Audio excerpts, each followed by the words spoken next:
So ebaketa iya goes the bodaya from one to end. The bodaya. Yeah. The bodaya don't want a Bible. When we were not got the Bible. But Kacha them that's kacha them. My Genesis diam.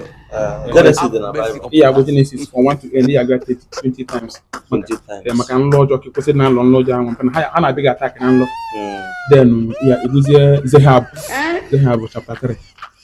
Yeah, but I don't want to buy one on fire. But I buy one out and what I will cause Zehab on a bed. And what the head? Mbo the head. Only say mention half year na Bible they call the Lucha. Okay, my kachapu Zehab. Then it yeah only eba na opopo mba ndị apụ na ebe anụnwa yeah go nkan opu akita ụka iwepụta na aka ndị ilo oke iwepụ n'aka ndị ajọ ihe onye me aja ya opopo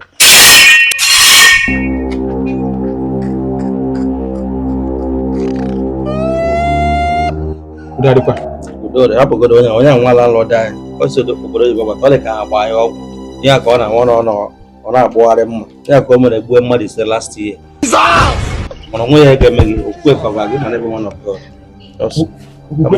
okwe cover gị man of God ebe nwe ga-emeghi nwe ga-emeghi ụfọdụ ọkpụkpọ okwe na ụfọdụ adatọ okwe so yeah after gị gosiri ọkpụkpọ a mgbe ịpụgo n'aka ndị ilo the next thing ị ga-emezi bụ ịgbata na onye na-akpọ Deuteronomy ka na-akpọ ya Deuteronomy ihe jikwa ahụ ị ga-agụ ebe ahụ gburu 30 from A to Z ka o Deuteronomy ndị anụ na-achụ gị ndị ya na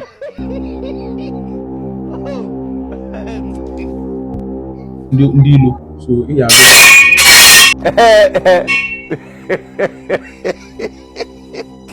udadikwa ọnwa gị okwe gị kọba gị just amụda okwe gị kọba gị ya ka ọ na-eme o nwere ọ ga-eme gị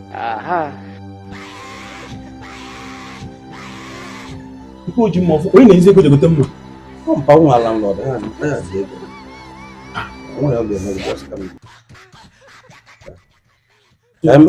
so ị ga-agụda Deuteronomy abụrụ Deuteronomy o Deuteronomy dilo from ihe na anụnwa whatever then ka nwere onwe gị ịgụchakwa ịgbapụ ọsọ na ngwụcha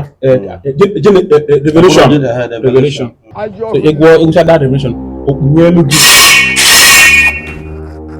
onye emerụkọ mmadụ arụ ọnwa ya ọ ga-eme gị ọ na-emechi gị